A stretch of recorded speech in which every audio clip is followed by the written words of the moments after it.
This morning I signed the tax bill and the bonding bill, both the bonding and the cash provisions, and the supplemental spending bill with no line item vetoes on any of them. Those are the ones I've had a chance to review so far and discuss with staff and agency heads, and so I don't anticipate any more signings today, and have a chance now to, starting this afternoon, to look at the other bills. But for today, you know, I was asked 2 years ago what would happen if we had a DFL governor and a DFL legislature, and I said one word: progress. And that's what we've achieved. States enjoyed really strong economic growth, which is credit first and foremost to the people of Minnesota, to businesses and other entrepreneurs who made the investments to grow our economy, and to the hardworking men and women of their workforces who made those investments pay off and are continuing to do so. As a result, we were able to restore fiscal stability to the state after years of budget deficits and raiding from this fund and borrowing, quote unquote, from the schools, and all the kind of manipulations that went on to try to evade the collapse of our state budget. We're now on solid fiscal ground. We've paid back the school districts entirely for what was owed them, and we still have generated a $1.2 billion surplus for this biennium, which 60% in this last legislative session went for tax relief, or the budgeted reserve, or the $31 million remaining on the bottom line. So we provided $550 million of tax relief to over 2 million Minnesotans, and $199 million in cash went for the bonding bill, along with the $846 million in actual bonding. I said all along, I regret that the Republicans forced cash to be spent for the bonding bill, which is not, in my judgment, the most prudent way to approach it. But nevertheless, we got critical projects: downtown Minneapolis, downtown St. Paul, downtown Rochester, St. Cloud, Mankato, Lewis and Clark, which had been ignored until this session when we made it a priority. And in terms of supplemental spending, you know, $54 million for K-12 education and other investments that are going to pay off for continued growth in our economy and the health and well-being of our citizens. So I salute the legislature, the House leaders, the Senate leaders. They worked long and hard, got done early. Thanks for the weekend. But most importantly, they serve the needs of the people of Minnesota, not only on fiscal issues, but also on a number of policy decisions that I'll let them elaborate. But it was a very, very successful session, 2 successful sessions, and more progress than I've ever seen in 2 legislative sessions. And I think the legislators, all, and the leaders especially, should be very, very proud of what they accomplished. So, Speaker Thissen. Well, I want to start by thanking Governor Dayton for his leadership this session and the sessions prior, all 4 years of his leadership, standing up to Republican policies first, and then working with us in I think, a very productive partnership. And the results have been an incredibly productive 2 years. We have worked together to build on Minnesota's momentum. I think focusing in on the priorities that Minnesotans broadly share, that's what we came in to office talking about doing, and I think that's what we've accomplished over the last 2 years. Our economy is growing. Our budget is stable. We cut taxes for middle-class Minnesotans. We invested in the bread and butter priorities that, again, all Minnesotans share, to provide greater economic security for the middle class. Again, that's what we talked about when we came into office. I believe Minnesota is on the right track, and together we are building a brighter future. There's more work to do, but we certainly are on the right track. And most of the credit, as the governor said, goes to the thousands of Minnesotans across the state who are working hard and building this economy, but also who showed up here at the Capitol and had their voices heard. And I think that's one of the things that has also marked the last 2 years, is that this legislature has been responsive to the voices of the people of Minnesota, the voices we heard on the campaign trail in 2012, and the voices who have showed up here at the Capitol since Election Day in 2012. And that is really how we do make the best policies for the vast majority of Minnesotans, not just listening to the special interests, but listening to the voices of the people who come down to the Capitol here. I think the Star Tribune got it right this weekend. when they said Minnesota is once again a state that works. I think that that absolutely is the case. It's a state that's working for Minnesotans, for kids, for workers, for businesses and entrepreneurs, for seniors, for our caregivers, for middle-class families. And we want to continue that progress. Whether every Minnesotan agrees with every action, and I'm sure there's probably no Minnesotan that agrees with every action that we took at the legislature over the last 2 years, I don't think that there's any question that most will recognize that this was a productive and pragmatic legislature. We took our job seriously. We did the work that Minnesotans wanted us to do, and that really is the ultimate legacy and consequence of this legislature. And that brings me to some of the comments that Representative Doudt and the Republicans made yesterday in their session wrap-up. They wanted to talk about the consequences of one-party control. We welcome that conversation because although Republicans might have short memories, Minnesotans do not. They remember the legacy of Republican control of the legislature in 2011 and 2012. They remember a government shutdown, ideologically driven gridlock, borrowing billions from our schools, higher property taxes. Minnesotans don't want to return to that Washington, D.C. style of politics here in Minnesota. In contrast, let's look at the past 2 years and the progress that they brought for Minnesotans. Free all-day, everyday kindergarten for every child, a tuition freeze for college students, lower property taxes for the first time in a decade, tax cuts for 2 million Minnesotans, the Economic Security Act for women, making sure that they can compete equally in the workplace, a higher minimum wage, broadband investment for greater Minnesota, a robust statewide bonding bill that took care of projects that have been languishing for many, many years.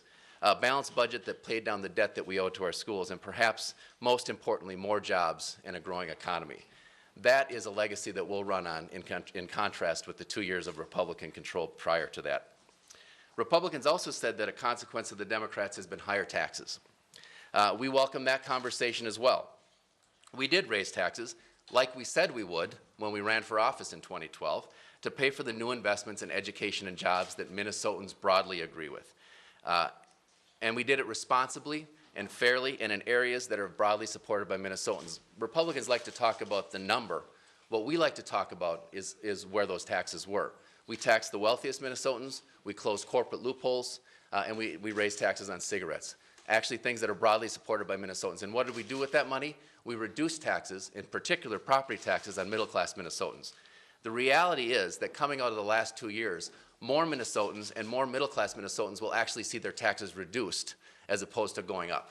And I think that that's an important message for us to get across. And they don't like to talk about what we used with that money. If the Republicans would like to go out and complain about the taxes we raised, they also have to go out and say, we don't want to invest any more in education. We don't want to invest any more in transportation.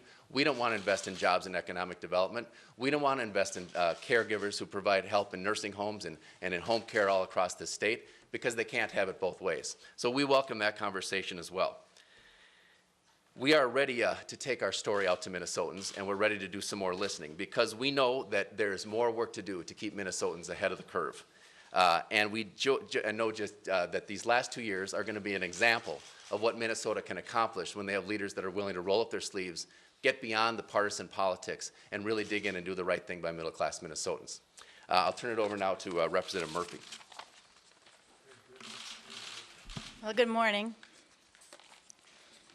I'm really happy to be here today talking about the productive legislative session that we've just completed and the progress that we're seeing across the state of Minnesota. After a decade of ideological gridlock, we focused on the priorities of Minnesotans. After years of economic recession, we chose progress on jobs and the economy. And after years of short-term budgets filled with shifts and gimmicks, we chose a balanced approach for our future. We made progress by listening to Minnesotans and working to deliver positive results, and we have.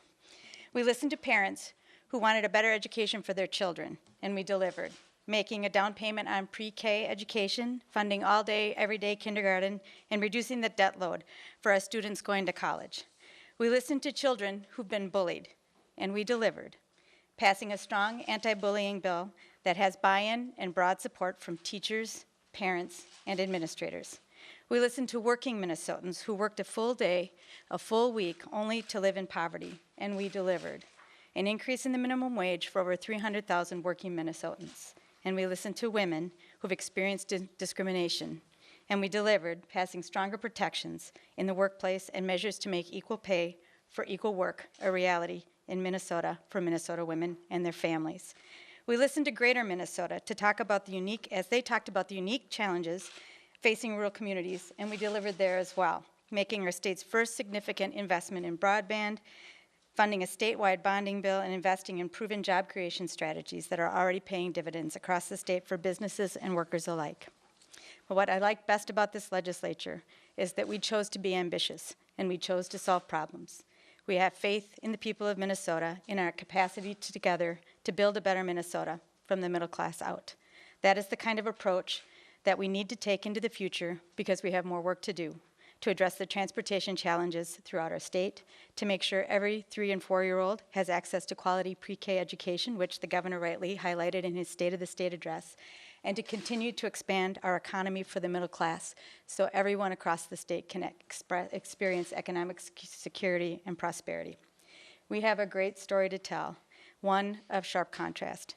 Minnesotans will choose this fall a productive legislature prepared to deliver on their priorities, or a return to the ideological gridlock that stalled progress in Minnesota. I can't wait to tell our story. Thank you. As the dust settles following this legislative session, I think it's pretty clear that Minnesotans will agree that this is one of the most productive legislative sessions in recent history. And I'll add that I think this is probably one of the most productive bienniums in legislative history. Taking a look back at this historically short 11-week session, the legislature and the governor have enacted a series of common sense measures to continue the state's job growth and create an economy that works for everyone. Whether it's a mother and father who took time to come to the legislature to lobby for relief for their child with seizure disorders, it's the working poor who came to the legislature to lobby for a minimum wage that would work for more Minnesotans. Or it was families who came to tell us that they want to see more resources invested in public schooling. The legislature listened, and we delivered this legislative session. Let's not forget that the tax cuts that were enacted come just over a year after we start staring down a November 2012 forecast of $1 billion deficit and another $1 billion owed to our schools. So to remind you, the session's tax relief included a $150 million appropriation to the state's budget reserve account and established a mechanism to maintain a robust rainy day fund to help Minnesota weather future economic ups and downs. And no less important, there currently remains a $604 million positive balance projected for fiscal year 2016 to 17. I want to thank the governor and the House leadership for working with us in the state Senate to accomplish the goals that Minnesotans so clearly talked about over the last couple of years. The nearly $1 billion bonding package that was passed will make critical investments all over the state of Minnesota, whether that be at Vermilion State Park in the northern part of the state or the Rochester Civic Center in the southern part of the state. We invested in common sense priorities that will help create jobs and create a better future for Minnesota. Thank you. Well, I don't know if there's anything else to be said. I think that we have covered a lot of ground today.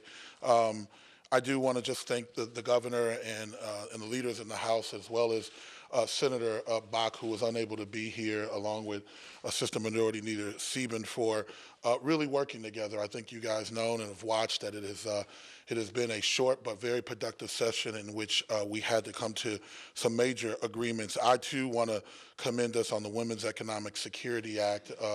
We know that not only do women needed more of these protections in the workplace, but we know disproportionately a lot of these women are women of color who are raising their households on their own. And with that, I'd like to take a moment, because my mother is here from San Francisco, to be there for my son's graduation. And though many of you met my father, I was really raised in a single-parent household with my father. As he recovered from addiction, as he moved his life forward, it was really my mother who raised me. So I am really glad that we were able to do that. In addition to that, the school lunch bill that we were able to do to make sure that no kid goes hungry, even if they're on a reduced lunch, we're really, really proud of that for families. The minimum wage bill, which I shared in co-authoring with Senator Eaton and Representative Winkler, once again, that went to the core of a lot of people that I represent in terms of having them be able to share in the prosperity of Minnesota, and I think we're doing well with that. And then also a lot of the work that we did in the supplemental budget around K-12 and early childhood education, I think is really smart investments for our youngest Minnesotans. So I won't beleaguer all of the other great things that we did, but we are proud. We still have more things that we have to do. That always happens at the end of a session where some things don't get done, but I'm confident that we're going to work hard to get the House reelected and the governor reelected so that we can continue on this journey for prosperity for Minnesota. Thank you. So we'll respond to questions on this general topic, and then after that, on anything else. Governor, in the press release, you said the bonding bill and the cash capital improvements bill will create 30,000 jobs. How many of those will be this year? Do you have an idea? We're into the construction season already. Well, they'll sell the bonds this summer, and it depends on how quickly projects are ready to go. I would say most of that impact will be following construction season, but some of it will get going this fall. Depends on what the weather does, but. And remember, some of that is cash, so we don't have to wait for That's the a good bonds point. to be Yeah, left. good point. Thank you. Governor, you had earlier expressed concern about the size of the spending bill. You said that sign it in full. Did you contemplate line item doing it to trim it down, or? You know, I looked at some things. I said at the time, I thought every individual expenditure was a very worthwhile expenditure. You know, they added up to a little more than I would have preferred, but on the bonding side, you know, the DFLers in the House and Senate were forced into the cash commitment, and you look at those projects, and every single one of them is something that's going to advance life for people in that particular area and create jobs. So that one did not seem out of line at all under the circumstances. And the spending, again, so much of the focus on education, K-12, higher education, the broadband, over $100 million, you know, was really strong bipartisan support, $20 million for the propane shortage and over $80 million for the personal care attendants, which had broad bipartisan support. So there was you know, that element too, and I decided that in the spirit of a good session and a collaboration, that it would be better if I went along with what it was decided. I don't agree with everything, but as the Speaker says, no one does, and that's the way the process is supposed to work. Governor, as you know, Minnesotans have typically selected divided government. This was kind of a rarity, one-party government. What's your argument for voters to continue one-party government here? Well, look at the first 2 years and then these last 2 years. The first 2 years of constant clashing and brinksmanship and refusal to raise taxes on the richest 2%. So instead we borrowed money from the future, the cigarette revenues, we borrowed money from the schools once again. And the DFL legislature came in, we turned that around entirely. $2.8 billion owed to the schools is entirely paid off. We have 159,000 more Minnesotans working today than when I took office in 2011. The investments we made, as others have said, in education, K-12, early childhood, freezing tuition for 2 years. I mean, those are going to make a phenomenal difference for our state in the years ahead. So we're on the right path. We're moving forward. Why would we want to go back to the problems and failures of the past? The Republicans will say that you Democrats are beneficiaries of generally an improving economy in the United States, and some of these chickens are going to come home to roost in terms of the spending and the tax increases that you enacted last year as far as constricting job creation as we move forward. Well, the only tax increase we've had last year of any size, a really sizable number, was on the top wealthiest 2%. That's the part they always leave out. They talk about tax increase. Well, 98% of the people in Minnesota making less than $250,000 a year had no income tax increase. smokers got a tax increase. We hope that revenue will go down because we hope they'll quit. And then corporate loopholes for foreign operations. So, you know, and as the speaker said, you know, as a result, most Minnesotans got, middle-income Minnesotans this year got a tax cut, and also property tax relief, which was previously non-existent. So I think the average Minnesotans come out very well from a tax standpoint. We asked the wealthiest 2% to pay 2% more. They've done so. Most of them I've talked to are, you know, maybe not thrilled, but willing to do their extra share. They appreciate the investments that have been made in education and economic growth, and you know, it's paying off for Minnesota. So you know, the facts speak for themselves. You know, you can make up whatever theory you want, but when there are 159,000 more people working in Minnesota today than there were in 2011, and when Minnesota is the 5th best state in the nation in terms of growth in GDP, it's pretty hard to argue with success. Governor, I don't believe anyone cited medical marijuana or same-sex marriage as accomplishments of the session. Are those accomplishments you're going to talk about on the campaign trail? Well, same-sex marriage is certainly a tremendous accomplishment, you know, last legislative session, and the medical marijuana was a triumph of the people who were here, who brought their case, and I commend the legislature for working out an agreement that had broad enough support from everybody who has a role in carrying that out, that we made progress there as well. I think Katie did mention it in her remarks, so on the medical marijuana. No, I mean, I think, you know, the other hallmark of what we did, and it ties in with kind of our theme of focusing on, you know, the average Minnesotan, making sure they have the opportunity to get ahead, is we brought fairness to Minnesota, and we focused on those things that are going to make everybody's lives a little bit more fair, and that's a very fundamental Minnesota value that I think Minnesotans will appreciate. Could you all explain why the WISA language was changed in the spending or the supplemental bill? What happened with that? Because some of the folks on the floor were questioning if it was pay equity is important, why isn't it important for everyone? That was the intent all along of the language, and we found out after the fact. So, you know, these are contracts where it was intended all along, and this is how it works at the federal government as well, is for people contracting with the state to provide goods and services. And so it was just clarifying what was meant all along. Who's carved out then?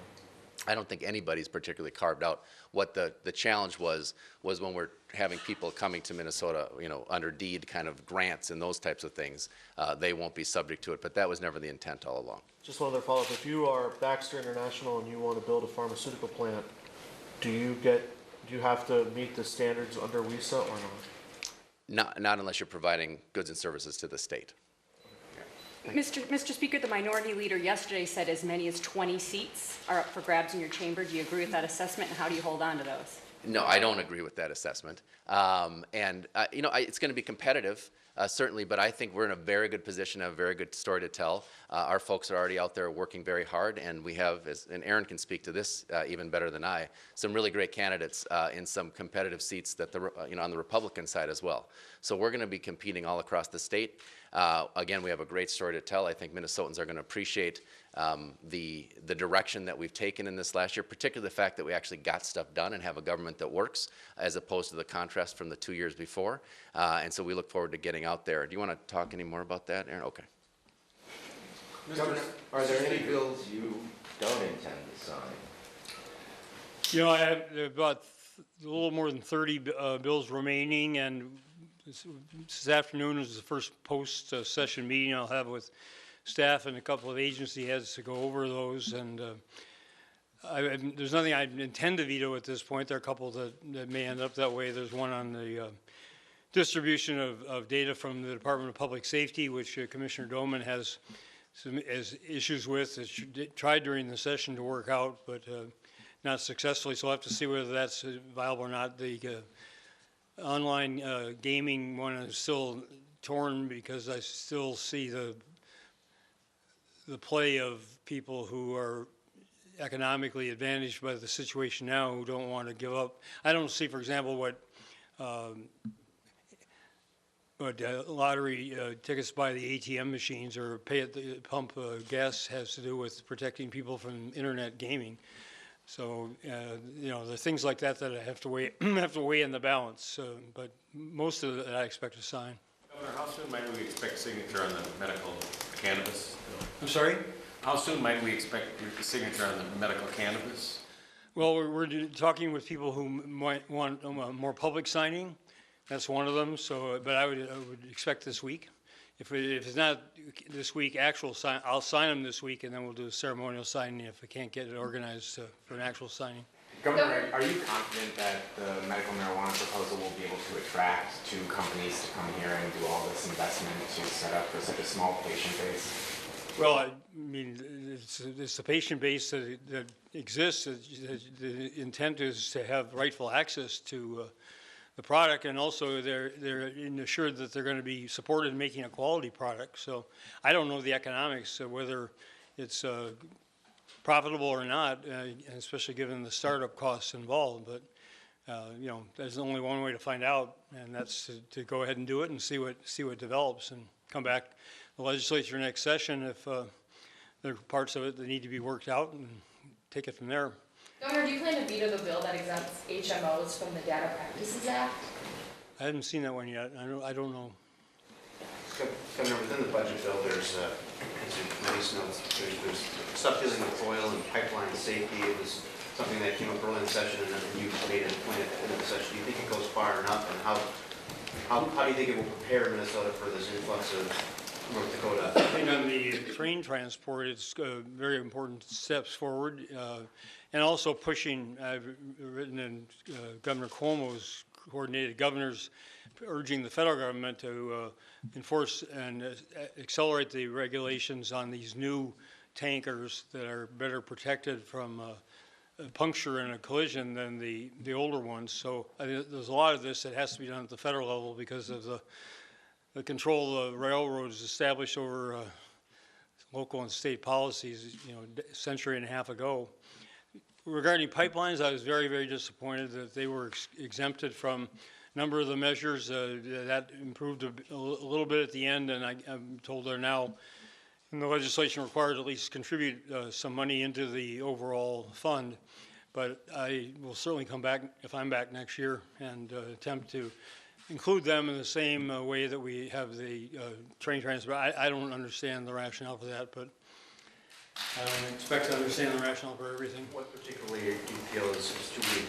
Well, I think that they should be subject to the same requirements for protection, for assurances that they have response teams available that for, as I said, at least the funding is there. But, you know, we have a major pipeline going across northern Minnesota that's going to be routed and constructed, and another major one that's going to be reconstructed. So the risk factor, in my mind, for pipelines is every bit as great as it is for train transport, and we want people protected regardless of how this oil and other flammables are being transported.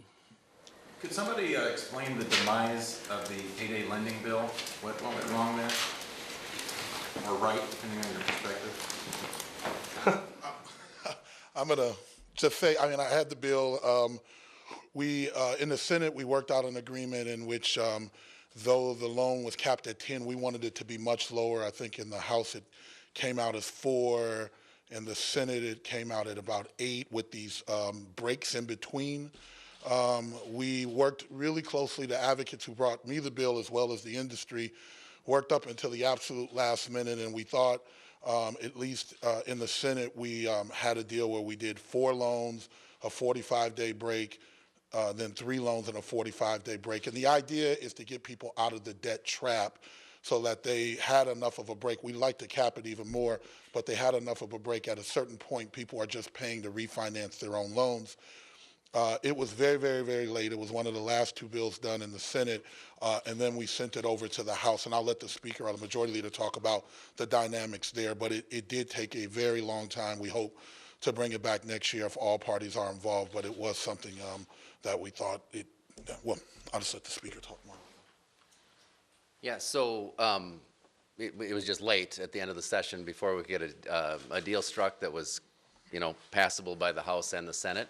I'm not sure that from the House perspective it went far enough, and I hope when it does come back, we get closer to the House position on the bill. And then, we're running out of time at the end of session. Do you guys have other breaths things you wish to pass this session that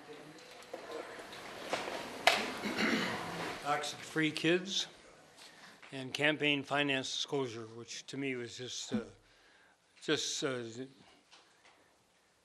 very telling and very troubling that a couple of big interest groups could bludgeon their way through to deny people in Minnesota the right to know where all this campaign money is coming from.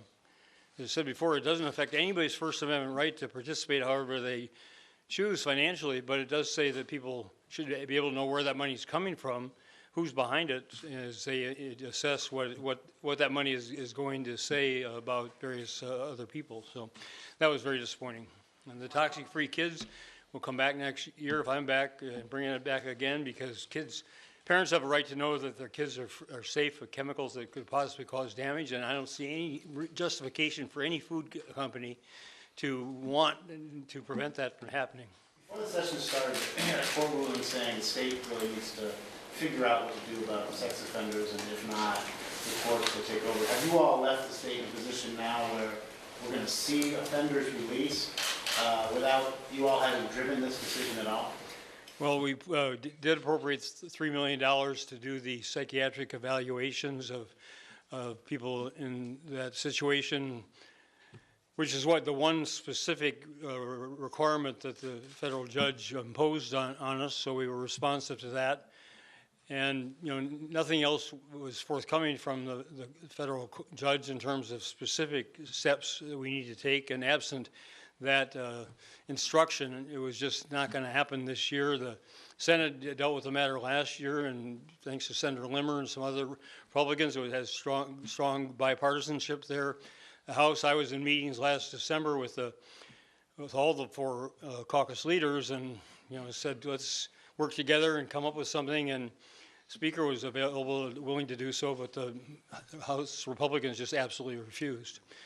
And we weren't going to do something that was going to just become campaign fodder, so we had to put it off till next year. I asked Commissioner Cindy Jessen to reassemble either the previous task force or a new one and involve legislators, both parties, as well as other experts, and chart a course. What are we going to have to do? Because eventually the judge will rule, I expect, that we're going to have to provide provisional release in controlled settings for a much larger number of the people, 698 people that are now in that queue, than we have for the previous 30 years. So it's going to be a big shift. We need to prepare for it. We need to know where they will go. We need to have that staffed and have the citizens of the state, especially in the area around them, very well protected. And it's going to cost money. So we're going to work on all of that and be ready to go in the beginning of the next legislative session, and I expect there'll be a lot of dealing on that subject next year. Governor, you're presuming that the patients will not be released. That's the presumption here? I'm not presuming anything. I don't know what the federal judge is going to decide to do. That's his prerogative. We'll respond at that time to whatever it is he instructs. But I'm not going to call the legislature back in session. I mean, the session's been pretty clearly going on and ending at the end at this point in time, and nothing came forward except for the directive to provide for the psychiatric examination. So I have no idea what the judge. I totally respect his prerogative, but in terms of what the state's capable of doing, we don't have the resources available to us under present statute to do anything significantly different from what we are doing now. And I think it's unrealistic to expect that we would be able to do so until the legislature reconvenes. Governor, the accomplishments you highlighted today seem to overshadow your unsession initiative. And I'm wondering if you're satisfied with what took place and whether or not there's actually any less government now, or? Well, we're going to have a news conference focused specifically on that issue, and Commissioner Surtees can join us. So I'm going to hold that one off till then. But I was, very, very pleased with what happened, and not only have a lot of our initiatives adopted, but a number of legislators jumped in and really developed their own initiatives and pass those, but I'll save that for another day, but. Adequate cushion given inflationary pressures and what seems to be a economic growth more tepid than people at the forecasters have previously said? Well, we operate off the forecast that's the last one made available, and February forecast is the determinative forecast until next November, which then is superseded quickly by the following February. So that's when, for this biennium, we've done, I think, within bounds of what was prudent, and adding $150 million to the budgeted reserve. First time that there's been, the reserve has been increased in about a decade. To me, gives us that cushion if there's circumstances that we can't foresee. The next biennium, as Senator Sieben said, about $600 million remaining on the bottom line is projected, but there's also $403 million that was transferred from the general fund to the healthcare access fund as a cushion there. So it's really over $1 billion that remains unspent in the system for the next biennium. So we hope the economic growth will continue. There seems to be signs that it will, and we'll be ready if it isn't. We won't owe the schools $2.8 billion. We won't have borrowed from everybody else. We won't have raided every other account and all these gimmicks that were used to try to plug the holes in the dike before. We're going to start on a solid foundation of financial stability and honest budget accounting, and we're going to be in a position to respond to whatever happens. Will you be doing fly-around collectively anytime soon? I intend to fly around a lot. I'm sure they do too. Sometimes together, sometimes apart, but we don't have anything for this week as I got to figure out and sign the bills. If they fly around. Governor, when do you intend to file your paperwork to run again? When do you intend to file your paperwork to run again?